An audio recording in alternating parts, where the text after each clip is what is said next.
Hace poco decidí probar una aplicación de citas. No es que estuviera desesperada ni nada por el estilo, pero la curiosidad y las historias de éxito de mis amigas me convencieron de intentarlo. Al principio, las conversaciones eran las típicas: intercambiar gustos, hobbies, planes de vida. Nada destacaba realmente. Hasta que apareció Daniel. Su perfil era diferente. La primera vez que vi su foto, noté algo especial en él. Tenía una sonrisa franca, casi reconfortante, y sus intereses parecían una copia de los míos. Música indie, cine clásico y, curiosamente, mencionaba que le gustaban las antigüedades. Eso llamó mi atención. Empezamos a hablar, y desde el principio hubo una conexión. Era fácil hablar con él, no forzaba la conversación como otros chicos que había conocido. Decidimos vernos en persona después de unos días de charla constante. Nuestro primer encuentro fue en una cafetería céntrica. Recuerdo que llegué un poco antes, nerviosa, mirando de reojo la puerta cada vez que alguien entraba. Cuando por fin llegó, su presencia me calmó de inmediato. No era solo atractivo físicamente, sino que había algo en su manera de moverse y hablar que transmitía confianza. Nos pasamos horas hablando, y cuando me despedí esa noche, me sentía extrañamente ilusionada, como si acabara de conocer a alguien importante. Las siguientes citas fueron igual de agradables. Una tarde, después del trabajo, nos encontramos en el parque de la ciudad. Me trajo un café y paseamos sin rumbo fijo. Estuvimos hablando de nuestras familias. Me contó que sus padres habían fallecido hace años y que era hijo único. Era un tema delicado para él. Lo noté en su mirada, así que no profundicé más. A pesar de esa breve vulnerabilidad, nunca llegué a sentir que realmente conocía su vida. Había algo reservado en su personalidad, como si mantuviera parte de él oculto. De hecho, me di cuenta de que, aunque habíamos quedado varias veces, siempre era en espacios públicos. Cafeterías, parques, bares. Nunca me invitaba a su casa, y cuando le preguntaba dónde vivía, simplemente lo esquivaba o decía que no era nada interesante. Me intrigaba, pero decidí no presionar. Quería que fuera algo natural. Finalmente, tras unas semanas, Daniel rompió esa barrera. Una noche, después de unas copas en nuestro bar favorito, me preguntó si quería ir a su casa. No lo dudé ni un segundo. Hasta ese momento, no había ninguna señal de alerta. Él era atento, divertido y parecía perfecto, así que acepté sin pensarlo. Su edificio estaba en el centro, pero era bastante antiguo, con esa arquitectura que sugiere que ha visto mejores tiempos. Al entrar, noté el olor a humedad que suele haber en los edificios viejos, ese aire denso y pesado. Subimos por unas escaleras estrechas y mal iluminadas. No pude evitar sentir un pequeño nudo en el estómago, pero lo atribuí a los nervios. Al abrir la puerta de su piso, todo cambió. Me golpeó la oscuridad. Apenas había luz, y las ventanas estaban cubiertas por cortinas gruesas que no dejaban pasar un rayo de sol. Encendió una lámpara pequeña en el salón, pero apenas iluminaba la habitación.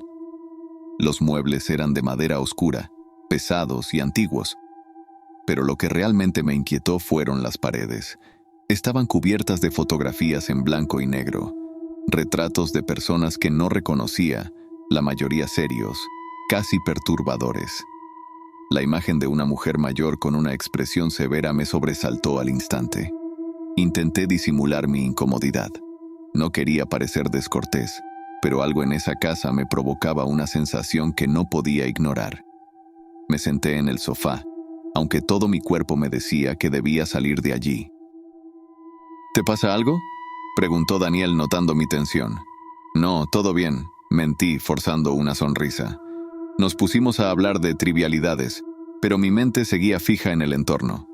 Las estanterías estaban llenas de objetos extraños, figuras religiosas deterioradas, libros que parecían estar a punto de desintegrarse, y más fotografías.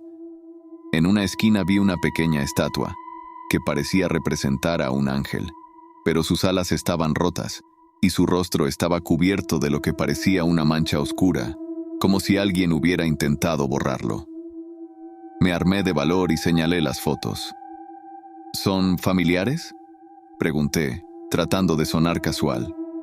Sí, en su mayoría. Heredé la casa con todo lo que había dentro, respondió, pero había algo en su tono que no me tranquilizaba.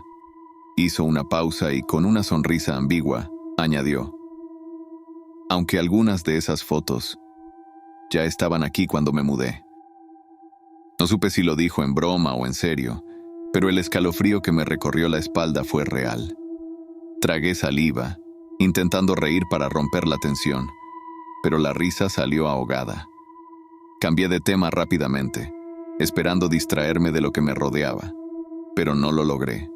Las fotografías, los objetos, todo parecía estar fuera de lugar, como si no pertenecieran allí, o como si no debieran estar allí. Daniel se levantó y me invitó a ver el resto de la casa. Lo seguí con cierta reticencia. El pasillo que conducía a su habitación estaba tan oscuro como el resto del piso, y para mi sorpresa, también estaba lleno de fotos. Pero estas eran distintas. Eran imágenes de niños, pero ninguno sonreía. Todos parecían asustados o tristes, como si alguien hubiera capturado su momento más vulnerable. Mis pasos se volvieron más lentos.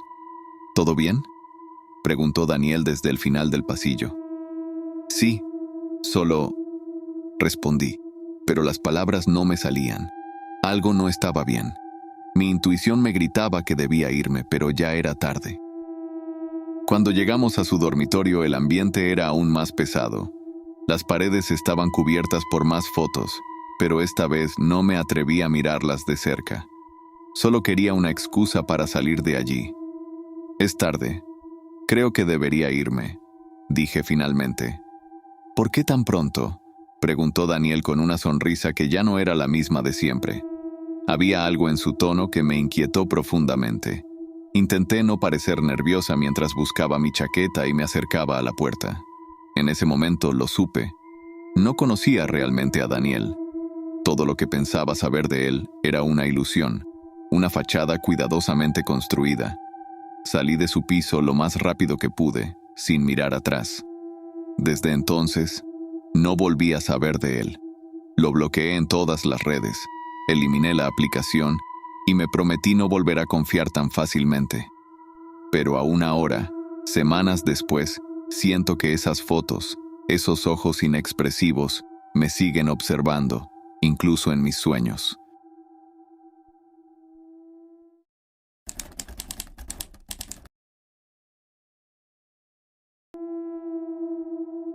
Siempre he sido una chica precavida, especialmente en una ciudad tan grande como esta. Mis amigas suelen bromear diciendo que soy demasiado desconfiada, pero yo prefiero llamarlo ser cautelosa.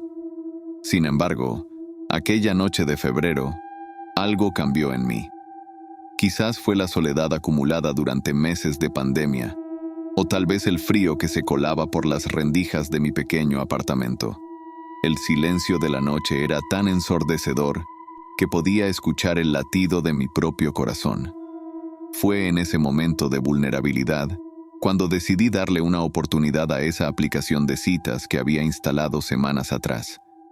Deslicé el dedo por la pantalla durante un rato, sin mucho entusiasmo, hasta que di con él. Alejandro, 28 años, ingeniero informático.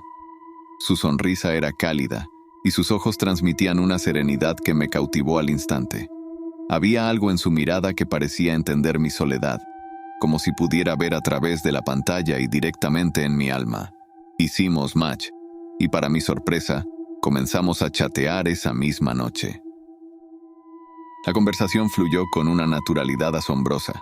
Hablamos de nuestros trabajos, de nuestras aficiones, de nuestros sueños. Alejandro tenía una forma de expresarse que me hacía sentir comprendida, como si nos conociéramos de toda la vida. Me contó que trabajaba desde casa como desarrollador de software para una empresa internacional, lo que explicaba su flexibilidad horaria. Me fascinó la pasión con la que hablaba de su trabajo, de cómo creaba mundos virtuales con líneas de código. Pasaron los días y nuestras charlas se volvieron más frecuentes e íntimas. Compartíamos nuestros miedos, nuestras inseguridades. Él me confesó que había tenido una infancia difícil, con padres ausentes, y que eso le había marcado profundamente. Me habló de noches solitarias, de cumpleaños olvidados, de una lucha constante por ser visto y valorado. Yo le hablé de mis problemas de ansiedad y de cómo la ciudad a veces me abrumaba. Le conté sobre los ataques de pánico que me dejaban sin aliento, sobre el miedo irracional a los espacios abiertos que a veces me impedía salir de casa. Nos convertimos en un refugio el uno para el otro, dos almas heridas encontrando consuelo en la comprensión mutua. Después de 2 semanas de intensa conexión virtual, decidimos dar el paso y vernos en persona. Quedamos en un café céntrico, un lugar público y concurrido, donde me sentiría segura. Los días previos al encuentro fueron una montaña rusa de emociones. La emoción se mezclaba con el miedo, la anticipación con la duda. ¿Y si no era como me lo imaginaba? ¿Y si toda esta conexión solo existía en el mundo virtual? Cuando le vi entrar, mi corazón dio un vuelco. Era aún más atractivo en persona, con ese aire de vulnerabilidad que tanto me había cautivado en nuestras conversaciones.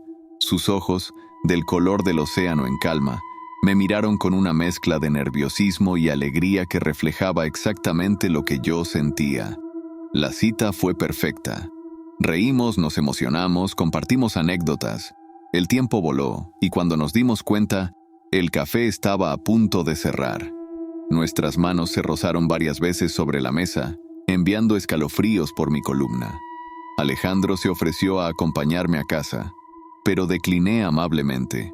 Aún conservaba algo de mi cautela habitual, una vocecita en mi cabeza que me recordaba que no todo es siempre lo que parece. Los días siguientes fueron como un sueño. Nos veíamos casi a diario, siempre en lugares públicos. Alejandro era atento, cariñoso, y parecía entender perfectamente mis límites. Nunca me presionaba para ir más allá de lo que yo estaba dispuesta a dar. Cada encuentro era una nueva aventura, descubriéndonos mutuamente, construyendo lo que parecía ser el comienzo de algo hermoso.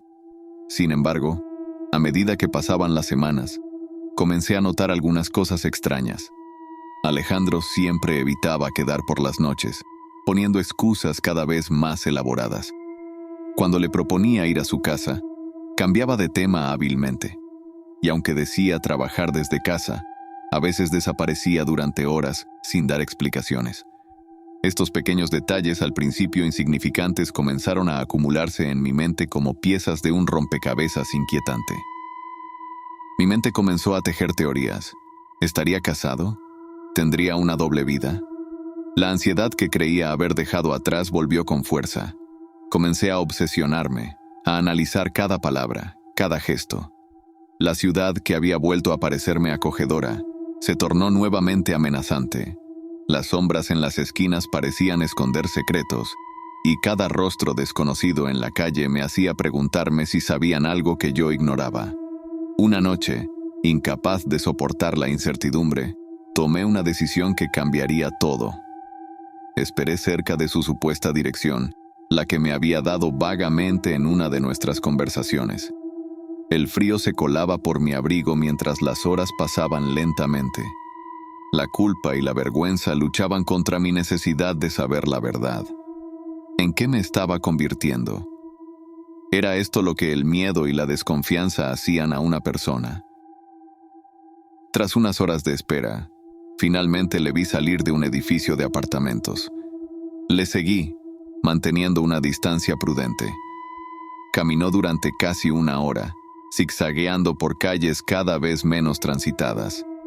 Mi corazón latía con fuerza, dividido entre el miedo a ser descubierta y la necesidad de saber la verdad. Cada vez que doblaba una esquina, temía haberle perdido, solo para verle reaparecer unos metros más adelante. Finalmente, Alejandro se detuvo frente a un edificio gris y austero. Tardé unos segundos en comprender lo que estaba viendo. No era una casa, ni un hotel. Era una prisión. La realidad me golpeó con la fuerza de un martillo, dejándome sin aliento. Vi cómo saludaba al guardia con familiaridad y entraba sin vacilar. Me quedé allí, paralizada, intentando procesar lo que acababa de presenciar. ¿Era Alejandro un guardia? ¿Un abogado? ¿O acaso Mi mente se negaba a completar ese pensamiento, pero la verdad ya se estaba abriendo paso, demoliendo todas mis ilusiones. Me debatí durante días sobre qué hacer. ¿Debería confrontarle? ¿Denunciarle por incumplir las condiciones de su libertad condicional? ¿O simplemente desaparecer? Cada opción parecía traer consigo un nuevo conjunto de peligros y dudas. Finalmente, decidí enviarle un último mensaje. Lo sé todo, Alejandro. No vuelvas a contactarme. Su respuesta llegó casi al instante. No sabes nada, pero pronto lo sabrás. Esas palabras me helaron la sangre. ¿Qué quería decir? ¿Era una amenaza? ¿Una promesa? La incertidumbre me estaba volviendo loca. Esa noche, encerrada en mi apartamento con todas las cerraduras echadas, me di cuenta de que el verdadero terror no estaba en lo que Alejandro había hecho, sino en lo que aún podía hacer. Porque en algún lugar de la ciudad había un hombre que conocía mis miedos, mis debilidades, y ahora, también mi dirección. El sonido de pasos en el pasillo nunca había sido tan aterrador. Cada crujido, cada sombra, parecía esconder una amenaza. Me quedé despierta toda la noche, con el teléfono en una mano y un cuchillo en la otra, preguntándome si alguna vez volvería a sentirme segura, porque ahora sabía que los monstruos no se esconden bajo la cama o en armarios oscuros. A veces, los monstruos tienen sonrisas encantadoras y ojos que parecen entenderte, y eso quizás es lo más aterrador de todo.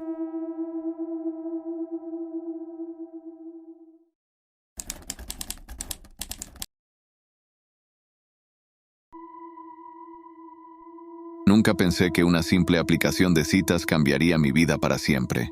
Soy David, un chico normal de 28 años que vive en Villamar, una ciudad costera de tamaño medio.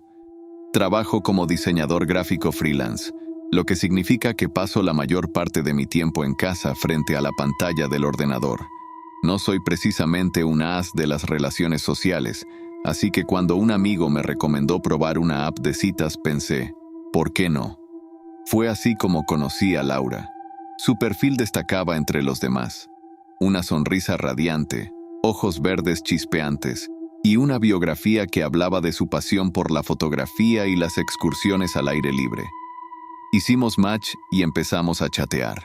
La conversación fluyó con una naturalidad que me sorprendió. Compartíamos gustos musicales, nos reíamos de los mismos memes absurdos y ambos soñábamos con viajar por el mundo algún día. Después de 2 semanas de mensajes constantes, decidimos dar el paso y quedar en persona. Nos encontramos en una cafetería del centro. Estaba nervioso, con las manos sudorosas agarrando mi taza de café. Pero en cuanto Laura apareció por la puerta, con su cabello castaño ondeando y esa sonrisa que ya conocía de las fotos, sentí que todo encajaba. Las siguientes semanas fueron como un sueño.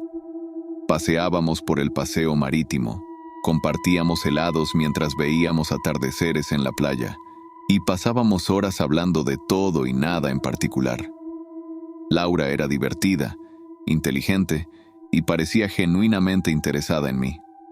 Por primera vez en mucho tiempo, me sentía verdaderamente feliz.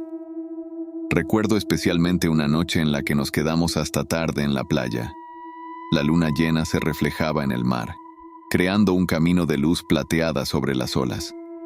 Laura apoyó su cabeza en mi hombro y susurró, ¿no te gustaría que este momento durara para siempre? En ese instante sentí una mezcla de felicidad y un extraño escalofrío que no supe explicar. Un día, Laura me propuso hacer una excursión a la montaña. Conozco un lugar precioso, me dijo con entusiasmo. Es un sendero poco transitado, pero las vistas son espectaculares. Acepté sin dudarlo. La idea de pasar un día entero con ella, rodeados de naturaleza, me llenaba de emoción. El sábado por la mañana conduje hasta el punto de encuentro que habíamos acordado, en las afueras de la ciudad. Laura ya estaba allí, con su mochila y una cámara colgada al cuello. Emprendimos la caminata entre risas y conversaciones animadas. El sendero serpenteaba entre pinos y rocas, ascendiendo gradualmente. Laura iba delante, guiándome con confianza. Durante el camino, Laura me contó historias sobre sus anteriores excursiones. Hablaba con tanto detalle y pasión que casi podía visualizar cada escena. Sin embargo, había algo en sus relatos que no terminaba de encajar, aunque no podía precisar qué era exactamente. Después de un par de horas de caminata llegamos a un claro en el bosque. La vista era efectivamente impresionante. El valle se extendía bajo nosotros, con la ciudad de Villamar a lo lejos, apenas visible como un conjunto de puntos diminutos. Laura sacó su cámara y empezó a tomar fotos del paisaje y de mí. «Voy a acercarme un poco más al borde para conseguir una mejor perspectiva», dijo Laura. «Ten cuidado», le advertí, notando que el terreno se volvía más escarpado. La vi alejarse enfocando su cámara hacia el horizonte, y entonces simplemente desapareció. En un instante estaba allí, y al siguiente se había esfumado. Me quedé paralizado por un segundo, incapaz de procesar lo que acababa de ver. Luego corrí hacia el lugar donde la había visto por última vez, gritando su nombre. Pero no había rastro de ella, ni un grito ni un sonido de caída. Nada.